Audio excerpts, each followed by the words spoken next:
name of our show.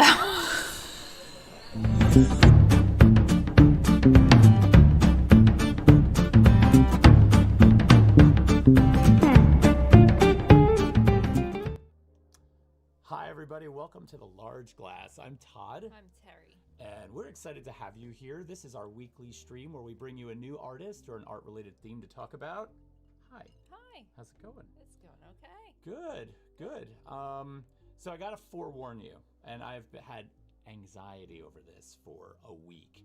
We're on a brand new computer that I had to convert everything over to. So hopefully the stream looks better. I mean, hopefully. And hopefully we don't have catastrophic failure, which is definitely in my wheelhouse. Yeah, Catastrophic failure. Know. It'll be okay. So we got Ben Hagenbush is here. How's it going? Hi, Mom. Nice Yes. to see you. Happy Thanks Thanksgiving. For joining. Happy Thanksgiving Yes. to everybody, which I'm looking forward to. Yes. So we've got a cool show tonight, and we got a few things we want to talk about before we get started. Yeah. So there's 63. Stream looks Hey. good. Volume is a little low. Volume's a little low. Maybe Well, we let's can crank fix that I up a got little that. bit. I appreciate that 63.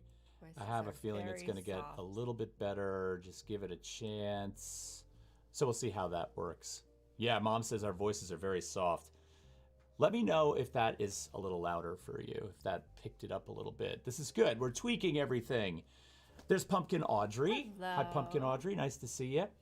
Let's start to drink, Yes, shall we? let's start to drink. All right. There's Dave. Hi, Hey, Dave. Dave. Nice to see you. Thanks for coming. So tonight, we're drinking from this bottle. Mm-hmm. Want to tell them why? Well, this was a vintage that our guest picked out because this was something that he had preferred to drink. Not this particular one, Right. but the Barolo. Right. So he had said, we asked him, we said, Blaise Hayward is our guest tonight. And we said to him, like, all right, so what are we going to drink? What do you prefer? He's like, well, let's do a red wine because, we're deep into fall. It would be nice. Maybe something Italian. And then he's like, possibly a Barolo. And I said, oh, I have a Barolo. In the basement. I've had a Barolo in the basement. For This 12 Barolo years. has been in the basement for, I would say, maybe closer to 10 years. A little It's dust. got a little dust on it. Yeah, Now, of course, our basement's good actually it is. for keeping wine. Yeah. So I'm assuming this is going to be fine. However, just in case, I've got a couple of Stellas over there waiting in case Yeah. we sip this and it's absolute poison. Uh-huh. So, like I said earlier, you've heard of Stella by Starlight. We have Stella on standby.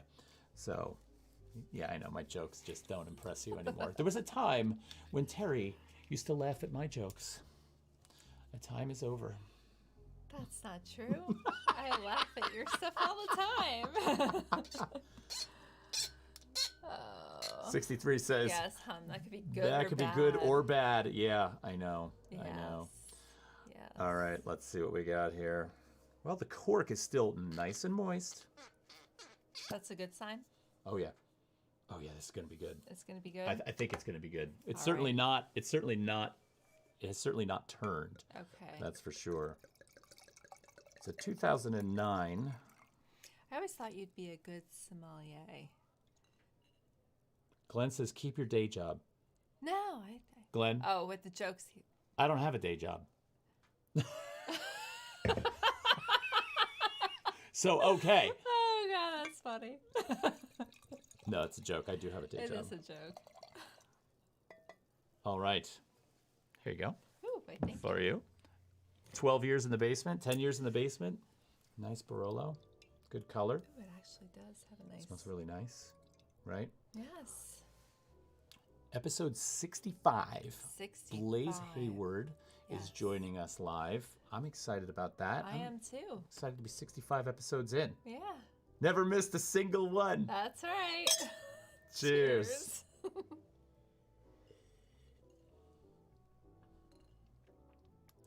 Oh, that's delicious. That's really good. Wow. Oh my God. Huh. That's a winner. That is a winner. That is a winner.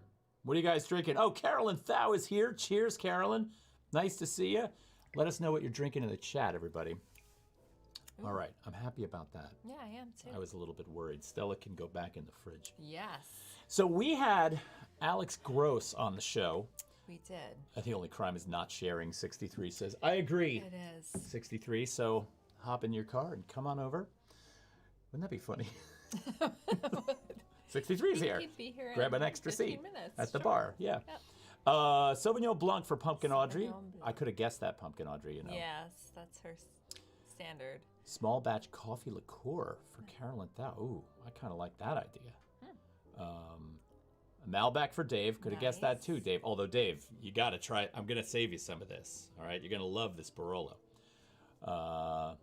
You know what I got from Alex. Yep. All right. That'll work.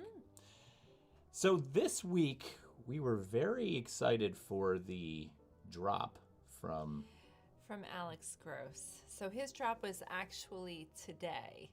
And I believe he has one piece left. He does. Last I checked. So you can still go to the artofalexgross.com, take a little peek, see if you like it, because they sold out super fast. Yeah, Alex Gross joined us last week live on the show if you weren't here, and he is an amazing painter, and we featured the work on his cabinet cards that we, really were enjoying and loving to talk about, and he was very generous to spend his time with us.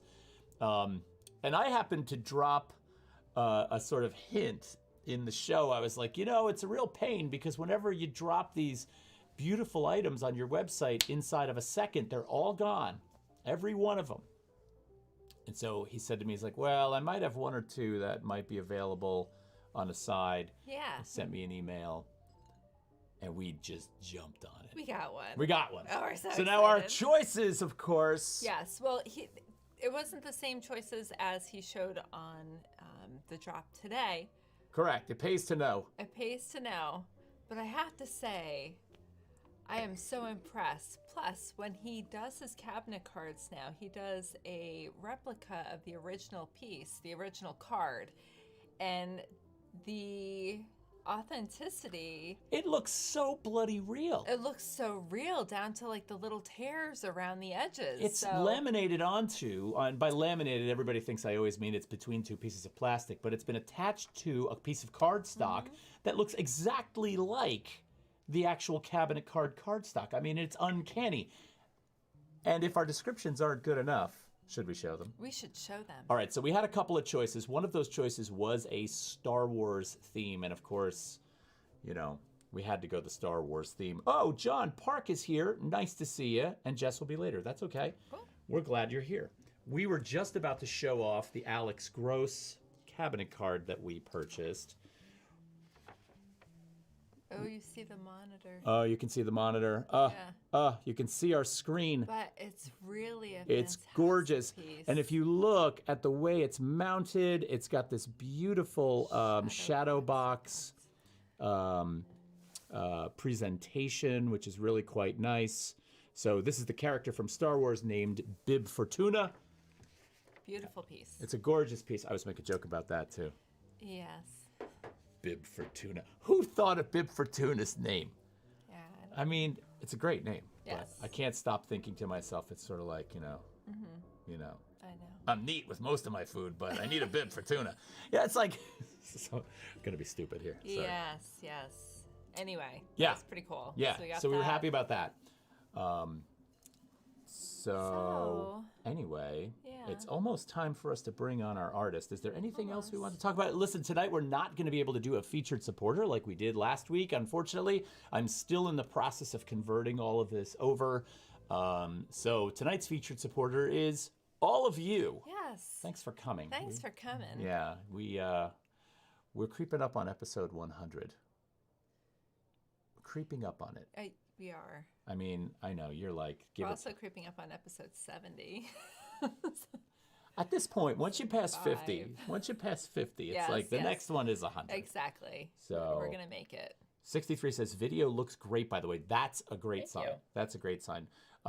Against all of my intuition, against all of my upbringing in art and design schools, I actually had to put this broadcast on a PC. Because we've been running on Macs the whole time. And while Macs are still my preference, just in terms of my go-to machine for, what I like to use, they cannot do the job like the other machine can. Yeah, They just, I know. they can't. They really can't. So that's right.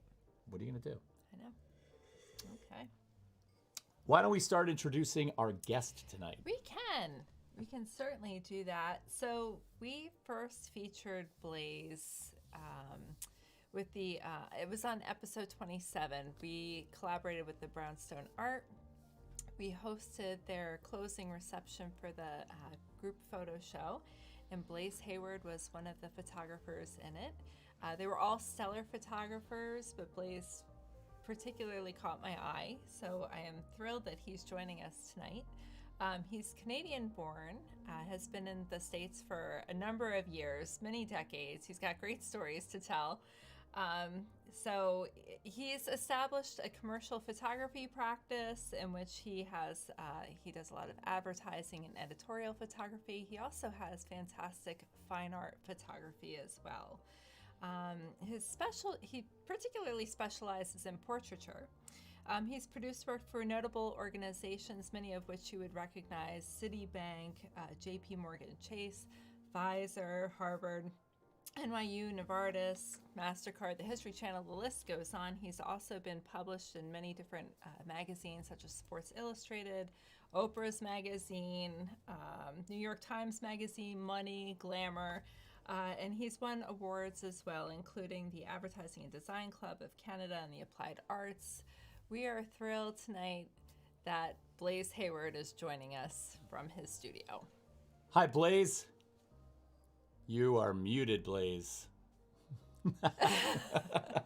Happens all the time. Happens all the time. You told me to mute myself. I know. I just didn't know it was for the whole show. Right. Yeah, you should probably unmute for part of the show. How's it going? Right. I'm good, thank you. Good. How are you? Thanks for having me. Yeah, thank you for coming on. We really appreciate it. It's funny, Terri, your intro, you talked about my commercial work, and I thought this was all about art, but I think they go hand in hand, but we'll get into that later. I hope so. At least for me, they do. Yeah. No, I'm happy to have that conversation, actually. I think that's... I think it's an important one. I do too. I do too. So we've got a decent audience shaping up here, Blaise, and there's somebody here that says Blaise is the best in Marston C. Not sure who that is, but you might know who that is. That's my niece. Excellent. And my lovely niece. Well, we wanted to tell everybody in the chat, if you have questions or comments for Blaise, he's not able to actually see them because we don't want to have a feedback issue with the show, but we will relay those to him. So you don't have to hold them to the end. You can drop them in the chat as we go, and we usually do a pretty good job of catching them along the way. We might not get to them right away, but we will get to them. So Amanda Toolin's here. Nice to see you, Amanda. Hi, Amanda. Thanks for dropping in. Okay. Should we get started? We should get started. Again. Blaise, you had actually told us a really cool story about when you first came to New York, and since that seems like a really good place to begin, can you tell the audience that very story, because I think that's really a great one. I can. I'd been fascinated growing up in Toronto. I'd been fascinated with New York from a young age, and I just knew that kind of New York was where it all happened. All of my idols lived there. Everything seemed to happen there. Toronto's a great town, but it's not New York. And so I got the chance to go there, I think in 1993 or 91 with my now father-in-law and my wife's family. And we went down to New York. I'll never forget it. And we stayed at the Gramercy Park Hotel back when your feet used to stick to the floor. It was quite an establishment. Two things happened. I remember going out to Gramercy Park and stepping up on the little step and holding onto the fence. And I looked into Gramercy Park and I said to my then girlfriend, Rebecca, if we ever move to New York, I want to live in this neighborhood. And now I live a block from that neighborhood, from Gramercy Park, which is really weird. The second thing that happened was we all sat around one day on our second or third day there, and everybody said, "What are you doing today?" And everybody said what they were doing. I'm going to visit the Rockefeller Center, World Trade Center back then. And I said, I'm going to go meet Irving Penn. And everybody kind of looked at me and kind of laughed. And they're like, yeah, sure. Oh, by the way, I'm going to go meet the Pope. And I was like, whatever, I'm going to do my best. So it turns out Irving Penn, is one of my idols in photography. I mean, a lot of photographers would say the same thing. I think he's arguably the greatest photographer ever. so his studio was at 85 Fifth Avenue, which I know all too well now. It's just blocks from my apartment, actually, too. But I was so new to New York and I didn't know anything about New York. So I immediately went up to 85th and 5th. And I'm looking around and I'm like, wait a minute, this doesn't seem, I don't know, I can't find it. So I actually went to a payphone. This is way before cell phones, and called his studio, and this lovely lady answered. Her name was Patricia McCabe, and she was his longtime studio manager. That's a whole other episode about her. But she said, oh no, dear. She said, no, we're at 17th and 5th. We're at 85 Fifth Avenue. So I promptly jumped on a bus and took it down Fifth Avenue, wide-eyed, just in awe of the city. And I went to a studio, and I actually went up there. She greeted me at the door, brought me into the reception area and said, Mr. Penn is shooting right now, but he'll be out at some point. You can wait right here. Would you like some water? It was August. It was like 130 degrees. And I said, I would love some water. So I sat there, and if I craned my neck back a little bit, I could look out this doorway and see the outside of his studio, and I could see the strobes going off. And I have to just tell you, it was like, it would be like, it was incredible. It was a real experience, and he came out eventually, and he sat with me for like 45 minutes, and he answered all these questions. I remember exactly what he was wearing, and he signed my book, and he basically said to me, Blaise, if you're really serious about photography, you probably need to move to either New York or London. And I left there just, my life probably, I said, I have British citizenship. Both my parents are English. So I said to my wife, we could move to London. And she said, no, that's too far away from everybody. Let's talk about New York, which was back then an hour flight door to door. So I moved to New York in 1996, not because of that meeting, but I wanted to be a big fish in a big pond, and I ended up being a minnow in a big pond. But being a minnow in that pond is actually not so bad. I'll take it. Well, and plus you got to meet your idol, which is so incredible. I mean, that's the kind of, I think, substance you need to kind of make it there. Yeah, absolutely. Brilliant. Oh, by the way, I wanted to say cheers to you, and cheers to everybody who tuned in. Thank you, and look forward to the next hour or so, or 45 minutes. Absolutely. Whatever. Thanks, Blaise. Cheers to you. Thanks for having me again. And cheers. And also cheers to One Good King, who just gifted 5 subs on Twitch across the board there. That was really nice. Thanks, One Good King. That's fantastic. Thanks. I don't know One Good King, but thank you. Yes. One Good King is definitely one good king. Yes. So absolutely. Speaking of Irving Penn. Yes. That's actually a good way to start talking about some of your photos, because the one series you had mentioned is an homage to Irving Penn. So we're starting to see some of them pop up on the screen right now. And this is the Honest Portrait series. It is. And keep him on. Oh, go back. Can you go back? Yeah, I can go back. Absolutely. Sorry about that. Funny story about him. His name is Tom. He's a reverend. And I'll get into the whole Honest Portrait thing, but I'll quickly say about him, he hated his picture. And he said I made him look angry. And the reason he was angry is because we were talking about Trump. And he got quite, go figure. And he got quite heated. And I just, one of the things that I unconsciously do or see in my pictures on a repetitive occasions is people's hands. I don't necessarily notice them when I'm photographing them, but when I'm editing and going through my editing process, hands always come into the picture for me. And I noticed his hand there. He's got this pointed finger, and it was almost pointed like that throughout the whole series. And his other hand is a relaxed, but I just thought it was very interesting. But I sent him the picture anyway, and I said, Tom, he's a retired priest. And so the whole thing about the Honest Portrait is very interesting. I'd never met Tom before we photographed him. When he walked in the door was the first time I saw him. So the way the Honest Portrait sort of started was back in like 2017, and maybe 2017, I was just a little disillusioned with portraiture. in the environment, in the sort of magazine space, not the commercial where you're shooting them for the client, but more the editorial space. I started just being disillusioned with what I was seeing. It was all so fabricated and planned out and uninspiring to me.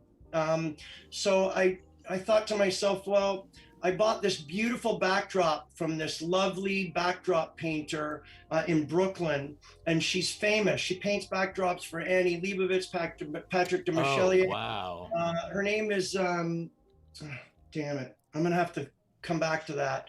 But I paid quite a lot of money for this backdrop. I bought it and it sat in my studio rafters. I had a little studio at Broadway and Bleecker, and it sat up there for years.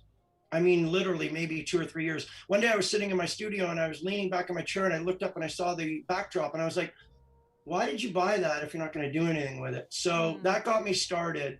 And I was looking to do a project that I could shoot in my apartment, because my studio at Broadway and Bleecker, while it was lovely, it was fabulous for production, and I did some shoots in there, mostly still life, but it was not big enough for this production. So I shot all of these honest portraits in my apartment, and I'm fortunate enough to have a fairly big living room in my apartment where we would kick my wife out for the day and silence my dog and set up shop, and I'd shoot 5 people a day. And so I got this idea to start using the backdrop, and then it doesn't look very good in color. So I started thinking it has to be black and white. All these are digitally captured. So my retoucher and my assistant actually, no retoucher on set, he would set the script to black and white. And then I just started doing this homage to Penn's Worlds in a Small Room and Small Trades. And I wasn't trying to rip him off. I mean, he shot a lot of his stuff natural light, not using any strobe. I wasn't able to do that. All of his studios were north facing, and he'd set up tents in the middle of a desert, and it would always be north facing light. That's why all the artists have north facing studios, because it's consistent all day and it's not sunny and bright. So I I got this light, and I worked with my assistant to sort of finesse it. And then I'd set up in my apartment and I'd call 5 people. I'd never met this man in my life. This guy showed up. This guy was a trip. He worked for Gucci, and he got hired by Gucci to start curating some of their shows. So he showed up at my studio. I can't even remember his name right now. Fabulous guy. But he showed up with about $50,000 of haute couture Gucci stuff.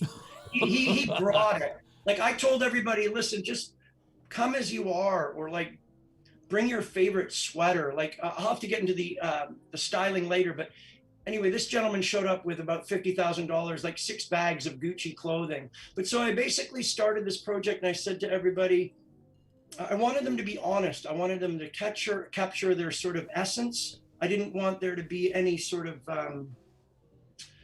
falsity to the pictures. I just wanted them to be beautiful portraits. And I told everybody, just show up with whatever you want. You can show up with the clothes. I got a funny one about John Leguizamo, who's the only famous person in the series. I saw him in there because Okay, it was I'll titled tell you a John. story I'm like, about him. I think that's John Leguizamo, but I wasn't quite sure. So Oh, yeah, God, did I remember to put that I one don't in know the if list? that one's in here. We'll see in a few moments. I don't know. I think it might be. But at any rate, so I told everybody, just come to the studio, come to my apartment, bring what you want to bring. Bring your favorite sweater, your favorite suit, bring something that says something about you. It was a very close set. I would set it up with my assistant prior to everyone's arrival, and all I had on set was a hair and makeup person. So it was no stylists, except for once maybe a stylist came, but I just left the styling up to the people that I was photographing. And some people came with nothing, and some people brought, like this gentleman, brought a lot. And so I started shooting them. I would shoot 5 people in one day. No break for lunch, really. We just kind of work through it. That's kind of the way I roll. And it was like amazing, because some of these people I had never met. Some of them I hadn't even seen pictures of. I had just been referred to by a friend of a friend or somebody, and they'd walk in the door and I would have never met them. And I would all of a sudden have to sort of establish this rapport, intimacy. And I just it started from there. It was really interesting. There's a couple of comments coming in. Of course, right away when these backdrops showed up, there were a couple of comments about the backdrops, that, how nice they were. But then John Park, who is, I know, an avid photographer and photo fan, says, we're only 2 photos in, but I can tell you right now that this is right up my alley. Fantastic work. Also, a minor point, but I love the square format for portraits. Fell in love with that format using the Rolleiflex. And then he makes a comment to sort of back you up on, yes, Small Trades, amazing book of work.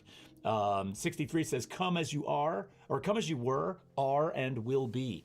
So there's it's good conversation generating in the chat right now that, these are around. And I realize I don't have that John Leguizamo the one. John Leguizamo. I wasn't entirely sure that was him, and if I had known for certain, I think we would have pulled it up.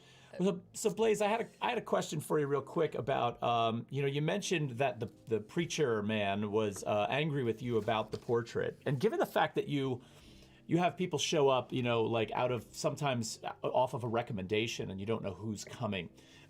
What is the relationship like, given that you need to draw out such a either vulnerable or intimate moment with them? How do you manage that terrain? That just seems really difficult to me. Can you repeat that question? Thanks, pal. Well, I don't want to toot my horn or anything, and I know there's a lot of photographers that have the same sort of skill set, but I just innately have a way to relate to people, and I don't know where it came from. I didn't work on it. I didn't practice it. It just came to me. And so when people come, I always try to be respectful. I try to put them at ease. I try to make it fun. I have a good sense of humor. I like to laugh, so I usually invoke a little humor into the sitting. But at the end of the day, I think you just have to get people comfortable and confident in who they are. And I think that's when the magic starts to happen. Like Jennifer right here, she didn't really like this picture either.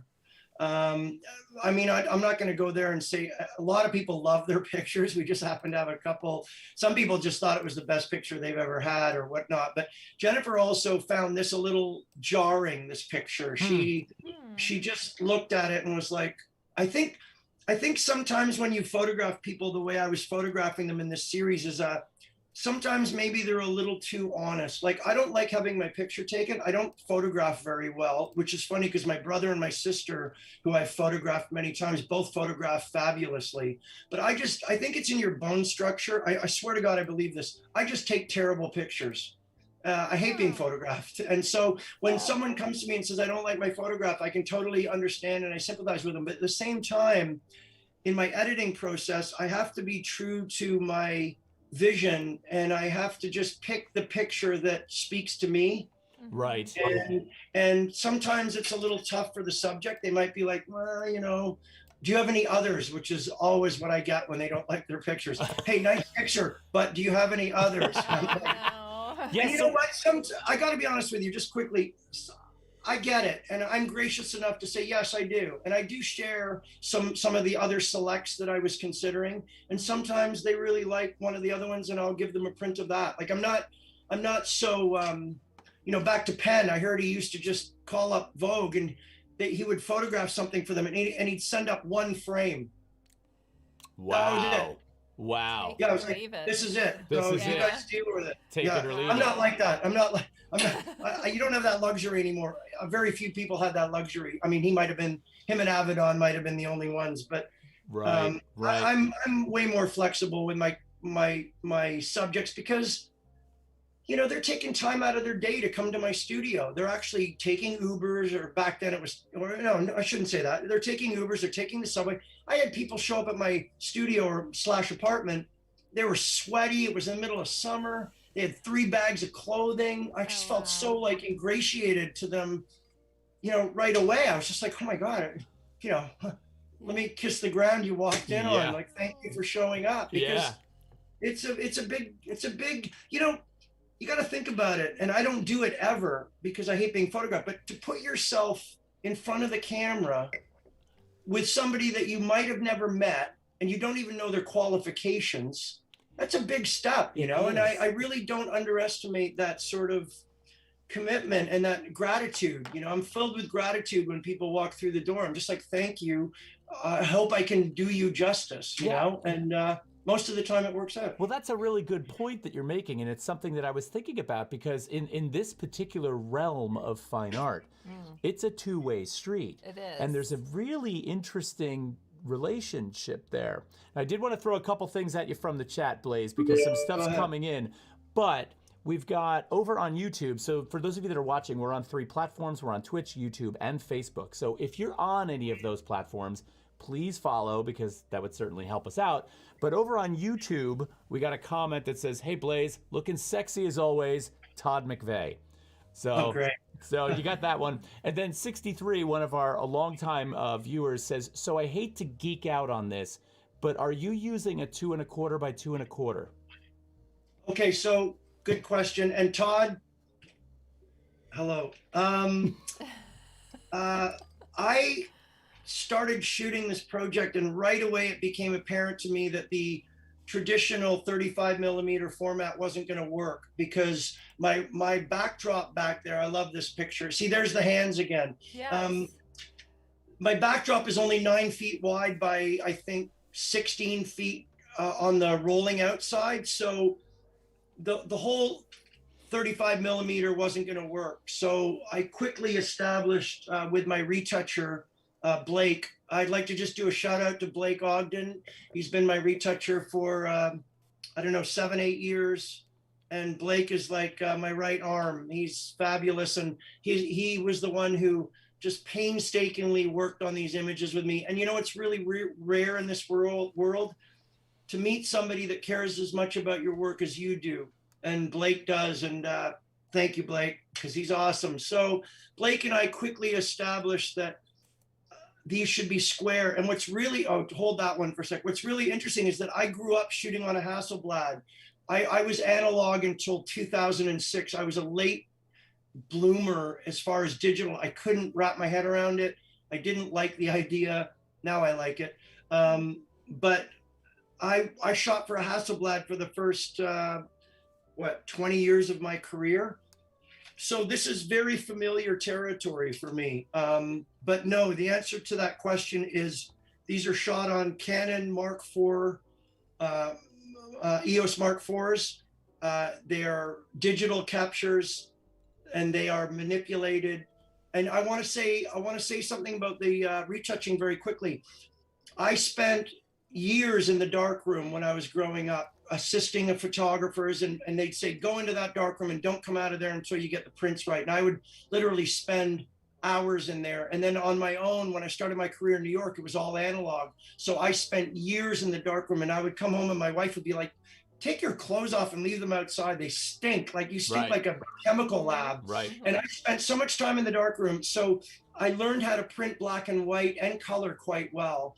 And I thank God for that experience, because the young kids today are never going to be able to have that unless they seek it out. And it's becoming more difficult to sort of experience that analog darkroom experience. Mm-hmm. But these prints are very, very little retouching on the subjects. And what we did here is I bleached them. In the darkroom in the old days, I would take bleach on a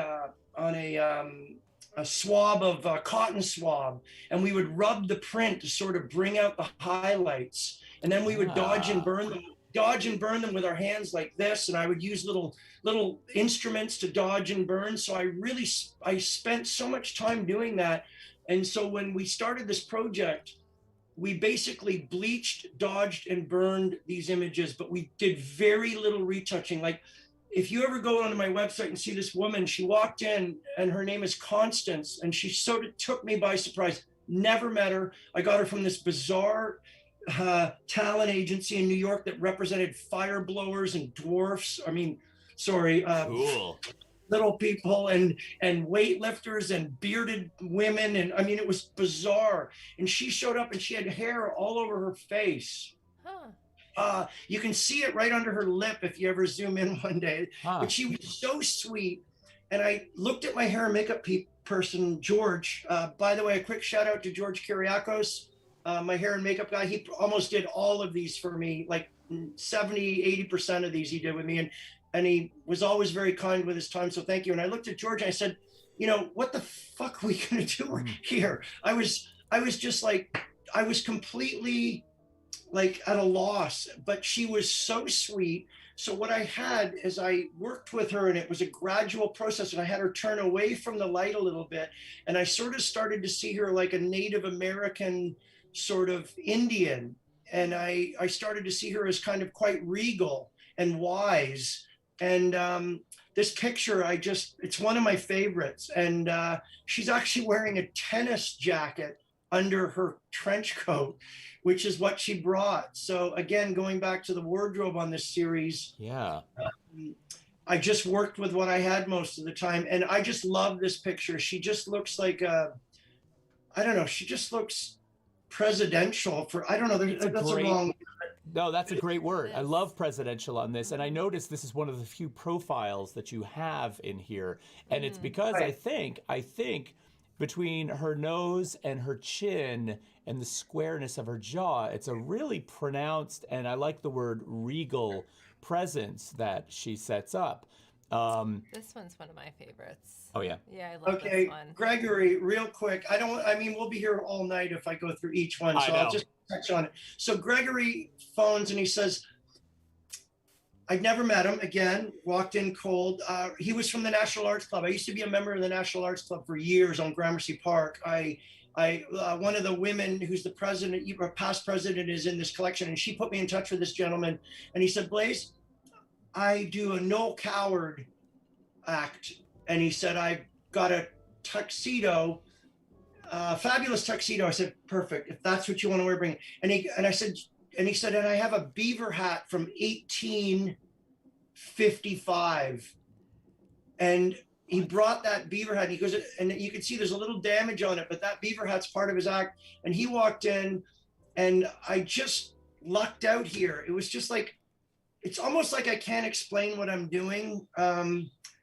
I don't really have a lot of people to consult with on set. My assistant, another shout out to my longtime first assistant, Craig LaCourte, who teched and assisted every single one of these pictures. And Craig was invaluable. I mean, I'd be lost without him. He's going to stop assisting soon because he's working on his own, and I'm going to beg him to unretire for me once in a while. But Craig would sometimes give me some feedback, which was valuable. But most of the time, I just had to sort of step back, look at the monitor, which the subject never really saw the monitor. I find it unnerves them. It's definitely not in their view. And then this just happened, and there's something about this. Reminds me of a picture that might have been taken in the 1800s. Right, Yeah. right. And there's a lot of stuff coming up in the comments that I want to make sure that I don't glaze over. Yeah. But while I'm getting to that, do you mind, Blaise, if we start moving over to the Dusk series, just so we can cover stuff? So I'm going to throw this one up there, but then I want to read some stuff from the comments that have to do with the Honest Portrait stuff. So first of all, John Park mentions how great to have a work partner like that, mentioning your retoucher. Let's see, 63 was thanking you for the honest answer about the 2¼ by 2¼ John Park also says good digital post-processing is the same as good darkroom technique. You have to have taste, style, and judgment, which obviously your retoucher has. And then I think there was a little conversation going on about dodge and burn in the conversation here. Ben Hagenbush says that previous guy looks like a Cab Calloway portrait almost. Yes, I see that. So we're moving now into a series you call Dusk, which I'm particularly fond of, and it's a very big departure from what we were talking about a minute ago. And I'm going to kind of just cruise through these, but can we talk about this a little bit? Like, what was the inspiration? That guy was the doorman at Paul Smith in Soho, and I went in there to window shop, and I saw that guy, Raoul, and I said, would you mind posing for this series called Dusk? And I pulled it up on my phone. So that was one of my questions for you, because most of the people in this series, they look like models, like they have these looks on their faces, and I was like, did he hire models? But can you tell us how you did find some of the people that you portray in this series? So just a quick quick backstory on Dusk. I was frustrated with the studios and the stylists and the assistants and the producers and all the things that go along with my studio work, just the weight of it all. And I started searching and thinking about, I want to do a series where it's just me and the subject. That's it. I love I don't that. need an assistant. I'm by myself. So I came up with this. I used to walk home from my studio sometimes, mostly riding a bike, but walking home one day from my studio at Broadway and Bleecker up to Union Square to my house, I started looking at the lights at dusk, and I was just like, I love your backdrop, by the way, because that's a little past dusk, but it reminds me of dusk, your backdrop. I love that. So I started walking. I'd walk home and I'd be looking at the light right before it gets dark. And I thought it was just mesmerizing, mostly because what's going on in the background.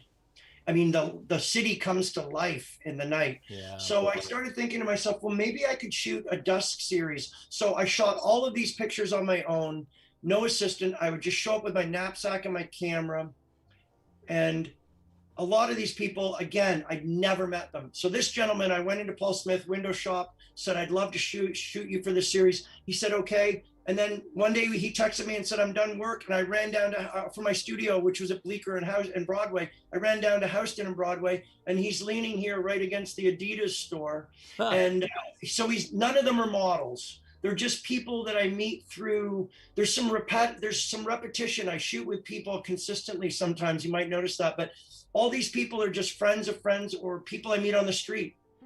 She was somebody that I shot for a test that's down at Katz's Deli, right on Delancey Street. Oh And yeah. I love the gold purse in her hand. And again, a shout out to all my subjects. They just come and trust themselves in my hands and make the effort to show up. And I mean, it's just so great. This is cool. I love the way they look at you. Like I didn't mean to bounce off of this one so quickly, but just the gaze that they sort of present you with, and there is a kind of trust there, right? As they sort of glance at you, and even when there isn't necessarily that trust, right? I feel like there's some other connection there that might have to do with a moment where. What is it I'm looking for here? I'm going to stumble over this one. I'm going to come back to that, actually. Okay. So I often find when I'm at a loss for words, I jump over to the chat because they're owning it, right? And one good king just said about the lighting, he's like, the gloaming, the magic hour. And I love that. I love that because it's perfect.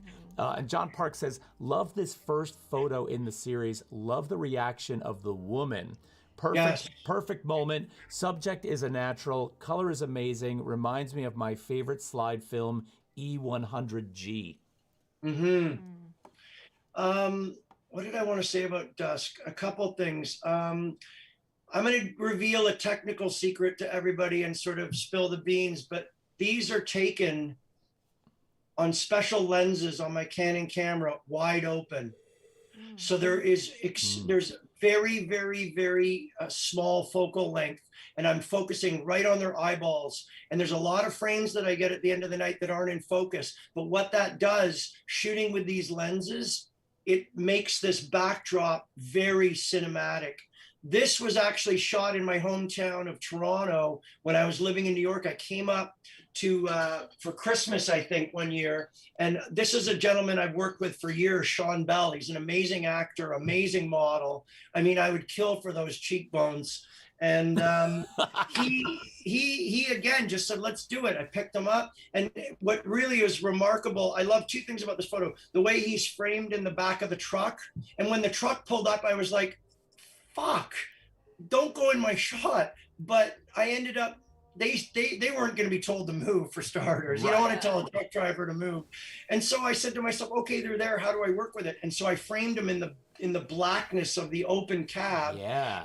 And then the gentleman begging for change, I think, is just like a bonus on top. And he was just sitting there, and I had to work there. And it was just, I find when you're doing this kind of work, man, you got to work with what you got.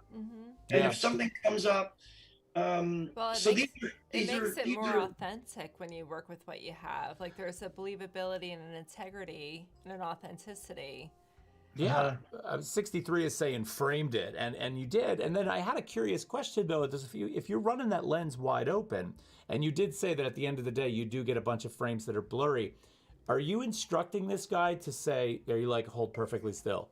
Because no, because we'll go back to that one that I asked you to replace today, the woman in the blue dress. yeah. I photograph people walking, and I got to tell you, it is very difficult.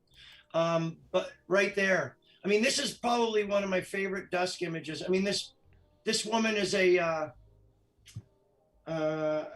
instructor at Peloton, fabulous lady, Hannah, and she showed up. I'd never met her again, ever. And she was like, thank God for cell phones, because I'm like, where are you? And she's like, I'm on the corner. I'm like, well, I am too.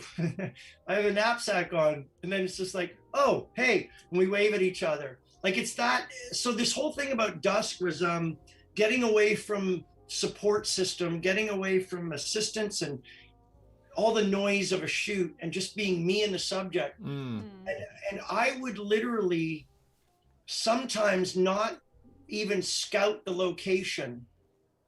And I would meet the person. I would always try to meet them where it was convenient for them. I felt that they were being gracious enough to offer up their time.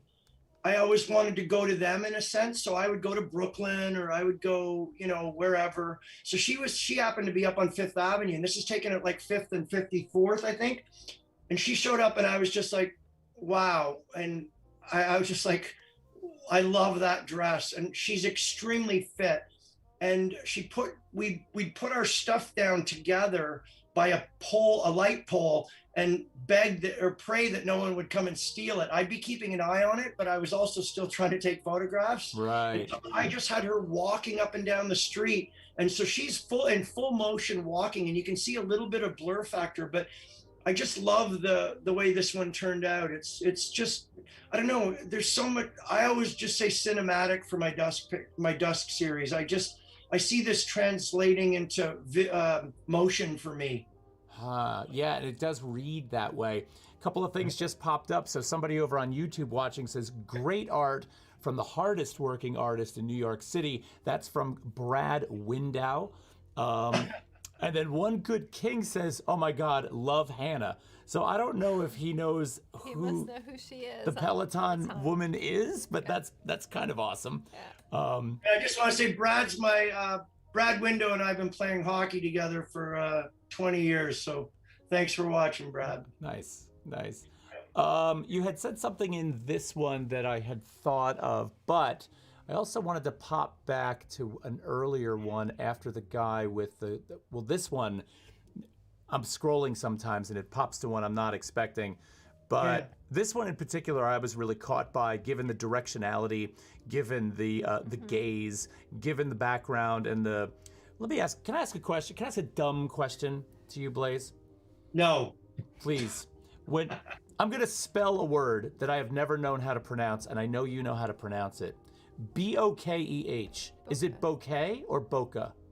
Boca. She had it. Yeah. For once, Terri had the pronunciation, and I didn't. Nice job. Thanks, Todd. Yeah. Cool. Okay. But beautiful bokeh. Yeah, it's gorgeous, and I love the tonality, the color choices in the background, and how they sort of relate to him. He's a beautiful man too. Those cheekbones and the way. Okay, you want to hear? I know we're going to probably end up running out of time. We might have to do part 2 sometime. But funniest story ever on this guy. I was on the subway in like 1989, maybe. No, couldn't have been. I moved in 96. 99. I'm on the subway and I'm reading. Back in those days, we used to read the newspapers. I'd take like a couple of sections out of the New York Times and read them on the subway. And this guy was sitting across from me on the subway.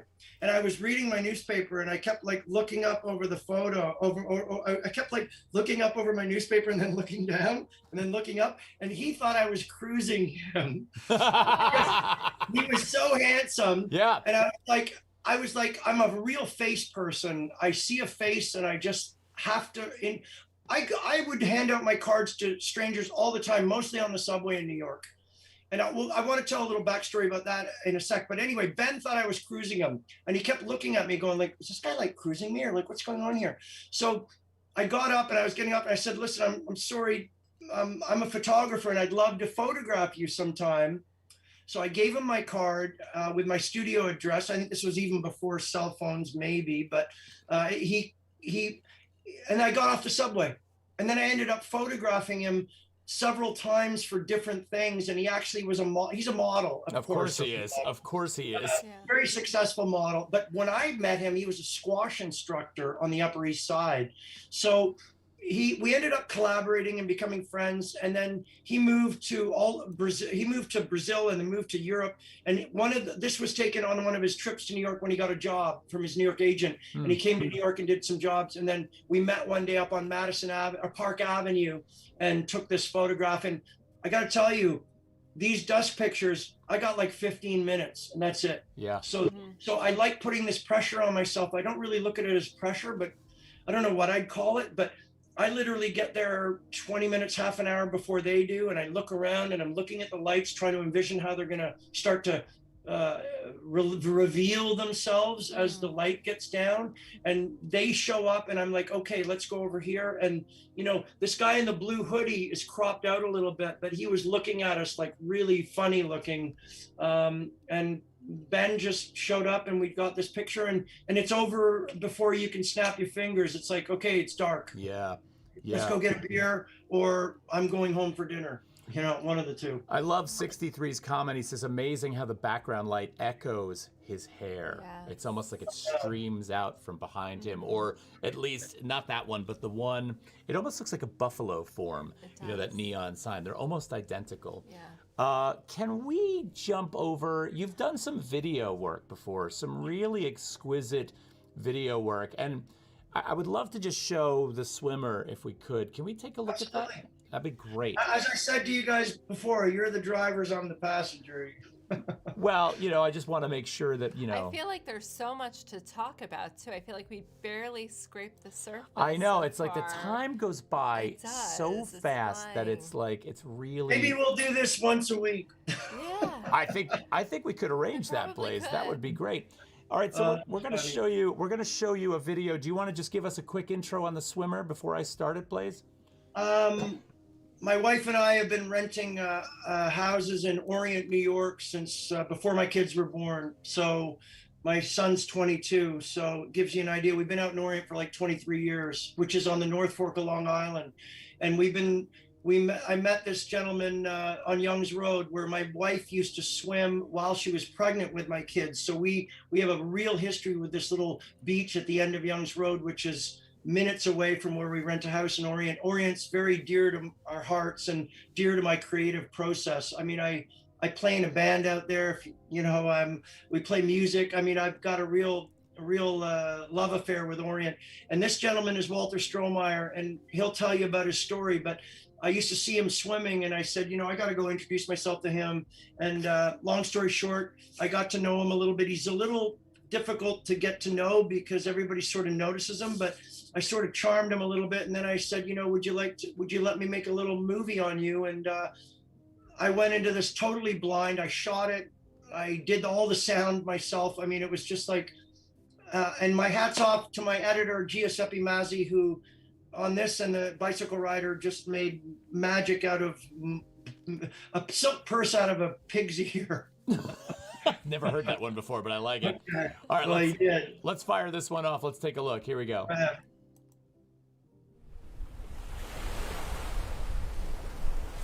I get up in the morning, I move around, I feel like a person in his 40s. The only time that I realize I'm not is when I take a look in the mirror. My name is Walter Strohmeyer. I am 90 years old, and I've been swimming at the end of Young's Road since I was a little boy. When I'm swimming, I try to swim with the current. I like to feel that I'm making progress. You still have your problems, but they're on the shore. They're not with you. I guess it's a form of meditation. It makes me feel much better about myself.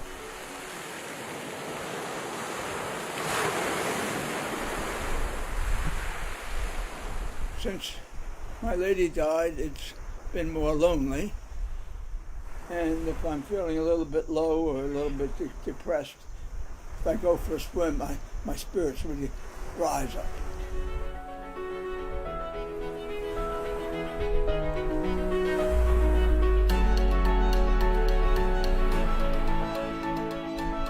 But the water is always changing.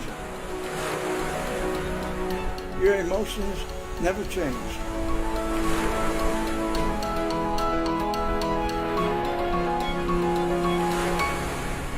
No matter how old you get.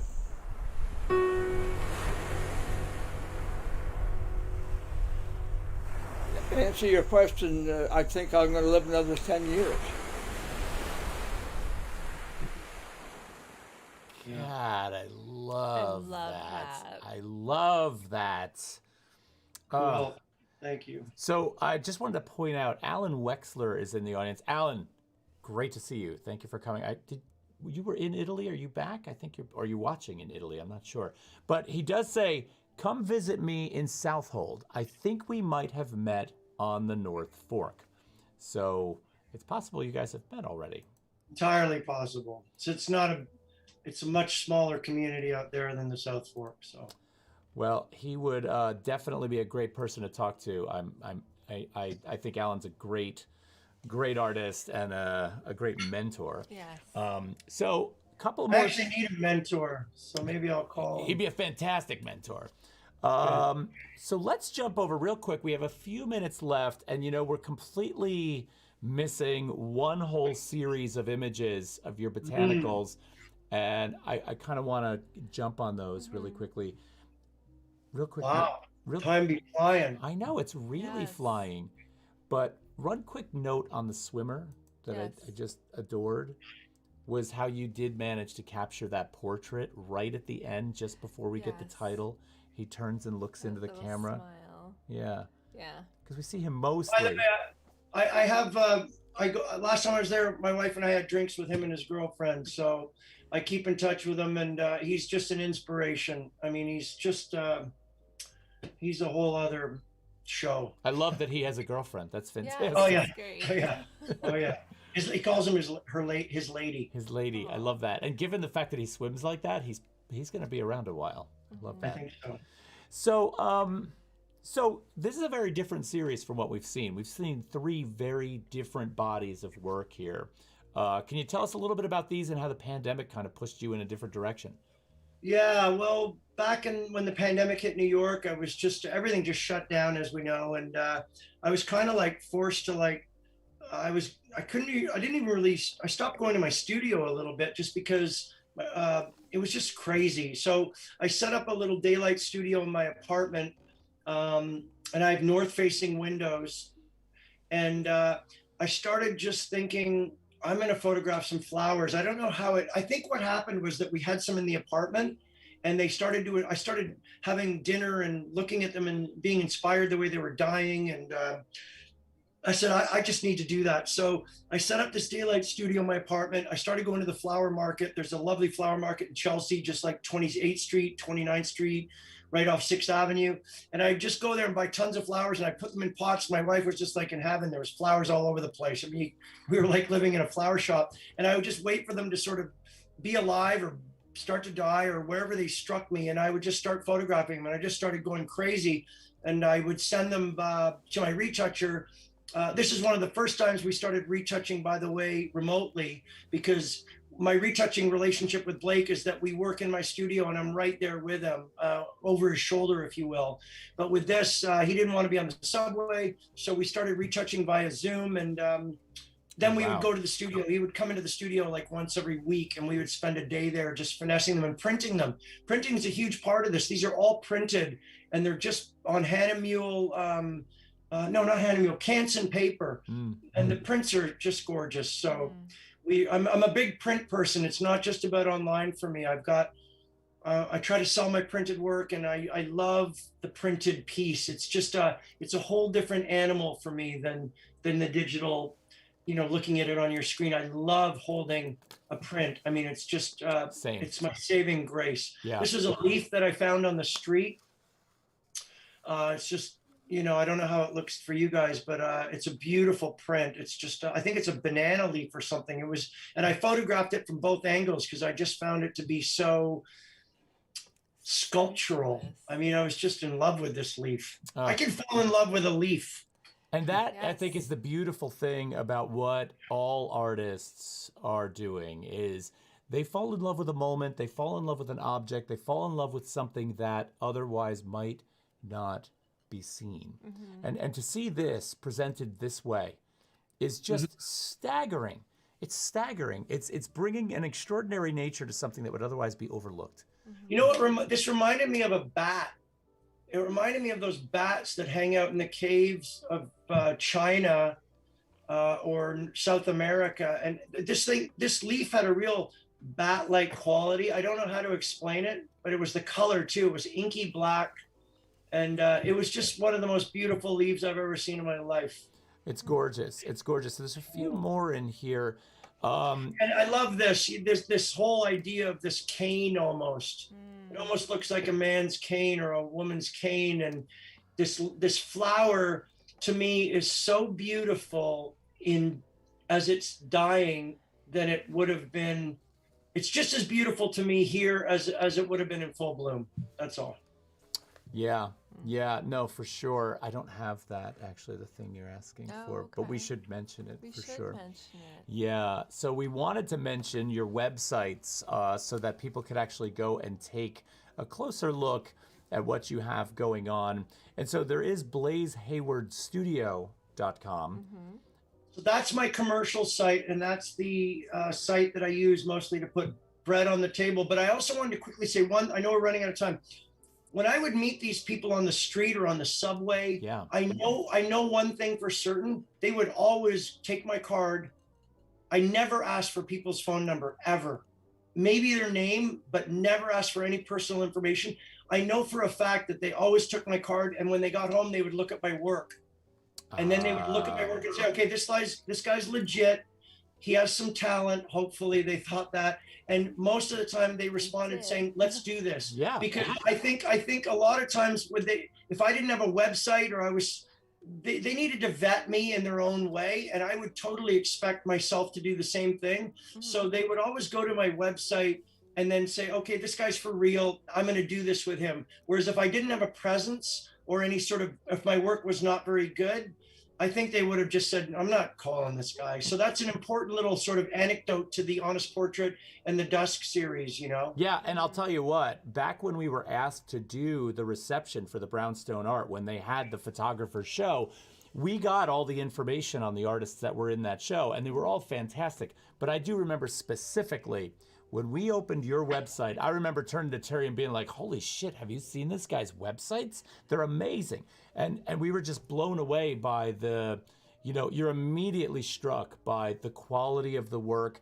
the magnitude of the work. The connection and just finding beauty in things that people often overlook. Like you really know how to hone in and bring that to light so that everybody can appreciate what you're seeing. So I think that's what really got us about you. I think the other thing that I really wanted to point out in this that goes to that notion of connection and a connection between both the portraiture, the Honest Portrait, and the botanicals that we're looking at is it feels to me like the individual for you, there's something to be said about that. And I know that we're probably going to have to do a part 2 with you, but I love this idea that there is this singular focus in the work a lot of the time, not all the time, but like the flower to me is just as powerful as the preacher in that the earlier image in the Honest Portrait.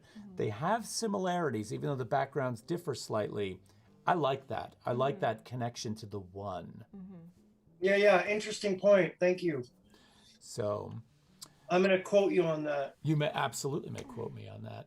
And then, so I have my art website, which I guess you guys know, BlaiseHayward.com. And I consciously, I struggled for a long time trying to see if I could incorporate my fine art into my commercial site. So I eventually decided to make them completely separate entities. And, there's this whole thing in the art world where if you're even conceived of being a commercial photographer, they don't even want to answer your phone call. Like, that's a topic for, and maybe we could do a group show one day talking to some people, because that's a topic for a whole nother show. But I specifically kept my art and my commercial work separate for many reasons. And so I have a blaisehaywardstudio.com for my commercial work, and then blaisehayward.com for my artwork. And you know, it was a big decision for me, and I anguished over it. I was just like, how's this going to work? Because a lot of people have fine art sections, and I just thought,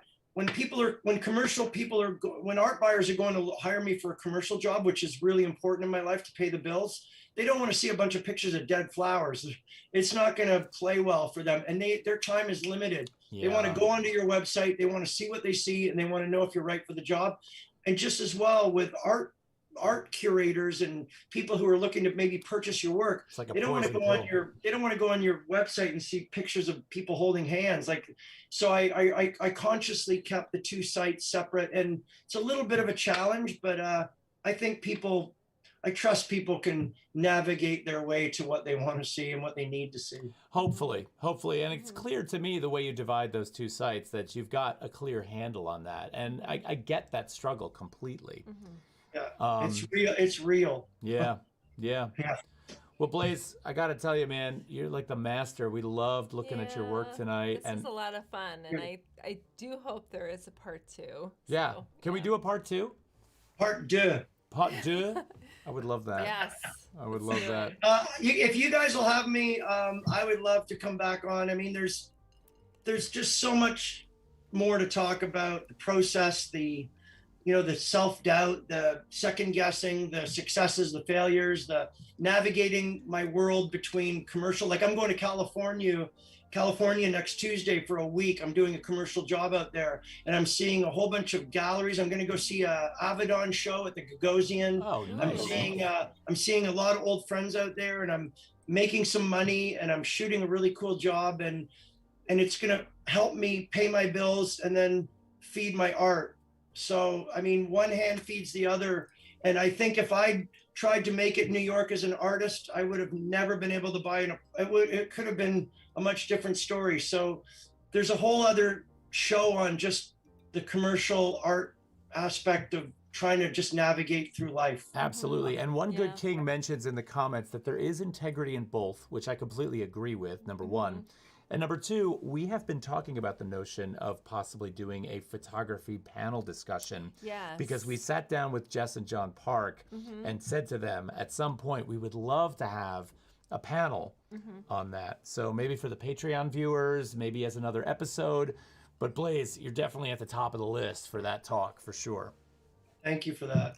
Thank you for having me. And thank you to everybody that tuned in. I hope it was, not too boring. And, visit my websites and visit Todd and Terri and follow them. And you guys, thank you so much. It's been really great. And this Barolo was lovely. How was yours, by the way? Oh my God, it was divine. It's so good. Todd, we said we would maybe do Barolo on the show, and Todd said, well, I have one in my cellar. And I said, well, that's nice. I don't have a cellar, but I love that. Well, but to be clear, Blaise, just one last point.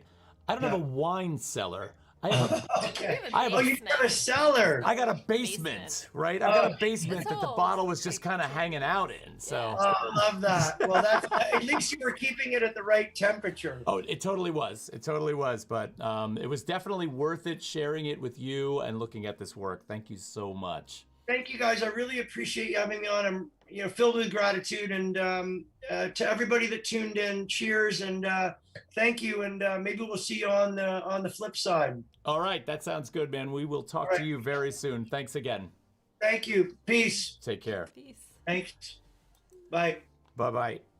All right, everybody. So that was pretty awesome, right? That was pretty awesome. I'm glad he could join us, because we've been talking about him since we saw him back in. I know. He was like on the top of our list, and we had been, I have to say, I feel really negligent in the speed with which we got photography to the show. Yes. And Jess and John Park, definitely were a player in helping us do that, for sure. You guys are so right. We should have done that sooner. And I think that the ones that we've done, like when we did Daniel Featherstone, I thought that was a really good show. I enjoyed talking about his work. But Blaise's work, I feel like being able to actually listen to him tell the stories of how he encountered the people. Oh my God, that's brilliant. Yeah, Brilliant. really. So let's talk about that. Let's talk about doing a photography roundtable discussion in the future where we can get a few people on.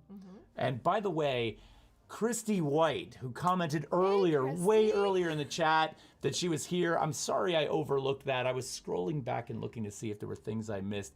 Thanks for coming to this. If you guys are watching, anybody out there, if you're watching on Facebook, YouTube, Twitch, please, please, please leave a follow. I know that the words to describe a follow on each of those platforms is different. So on Facebook, it's a like. On YouTube, it's a subscribe. And on Twitch, it's a follow or a subscribe. Subscribe means money. Follow is just follow. But please, please, please give us that follow. We would love that. We've got a really awesome artist next week coming up. We do. Another live one. Another live. Yep. To wrap up November. Right. So we will end November with artist Lyndon Eller, who's a collage artist. I'm actually in a show with her right now, which I'm thrilled about at the Court Tree Collective. You can head over to the courttree.com and check out that show called Actual Paper that Lyndon is in. I'm also in that show. But more importantly, Lyndon is that show, and we will have her on the show next week. I don't want to splash wine on the brand new computer. No. So I have to say the new computer worked out really well. It did. It's working. Yes. It I mean, worked I don't really want to well. admit it, but I might actually be okay with this PC thing. Yeah, I told you. So, all right, everybody. We thank you dearly. Yes, We're thank you noticing so there's a much. lot of comments on this thanking us. Yes. Great show, great show. We Yes. love all of you. Happy Thanksgiving, guys. Happy Thanksgiving to all of you. We will see you next week. Take care, everybody. Cheers. Cheers.